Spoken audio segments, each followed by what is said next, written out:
যারা আবার পুনর্গঠিত হচ্ছিল, আমরা আপনাদেরকে বলছি আপনারা এই 5ই সেপ্টেম্বরকে মনে রেখে আপনারা পরবর্তীতে সিদ্ধান্ত নেবে। কারণ এই 5ই সেপ্টেম্বরের ছাত্র নাগরিক জনস্রোত আপনাদেরকে ভাসিয়ে নিয়ে যাবে। প্রিয় সহযোদ্ধারা, আমরা খুব তাড়াতাড়ি 5টি দাবি উপস্থাপন করছি। শহীদ মার্চ থেকে আমাদের প্রথম দাবি, গণহত্যাকারীদের দ্রুত গ্রেপ্তার করে বিচার শুরু করতে হবে। যারা সিস্টেম রিফরমেশনের সাথে যুক্ত, যারা সিস্টেম রিফরমেশন আপনারা করবেন, আপনারা আজকের 5ই সেপ্টেম্বরকে মাথায় রাখবেন। অর্থাৎ এই যে ছাত্র নাগরিকের অভ্যুত্থানের স্পিরিট, এটি বিভক্ত হয়ে যায়নি। 5ই আগস্টের পুনর্মঞ্চায়ন হয়েছে আজকে।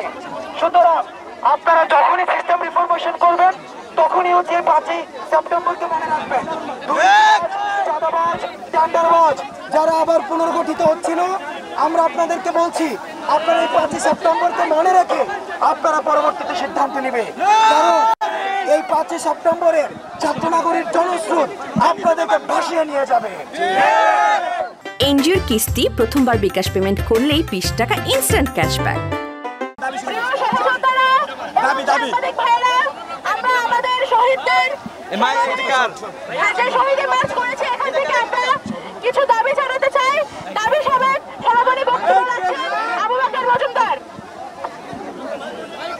প্রিয় সহযোদ্ধারা, আমরা খুব তাড়াতাড়ি 5টি দাবি উপস্থাপন করছি। শহীদ মার্চ থেকে আমাদের প্রথম দাবি, গণহত্যাকারীদের দ্রুত গ্রেপ্তার করে বিচার শুরু করতে হবে।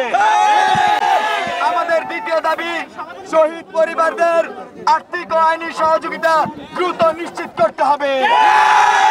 আমাদের তৃতীয় দাবি, প্রশাসনের দুর্নীতিবাজ ও ফ্যাসিস্টদের দূষণদের চিহ্নিত করে বিচারের আওতায় আনতে হবে। আমাদের চতুর্থ দাবি, গণভবনকে জুলাই স্মৃতি জাদুঘর ঘোষণা করতে হবে। আমাদের সর্বশেষ এবং পঞ্চম দাবিটি হচ্ছে, রাষ্ট্র পুনর্গঠনের রুটম্যাপ দ্রুত সময়ের মধ্যে ঘোষণা করতে হবে।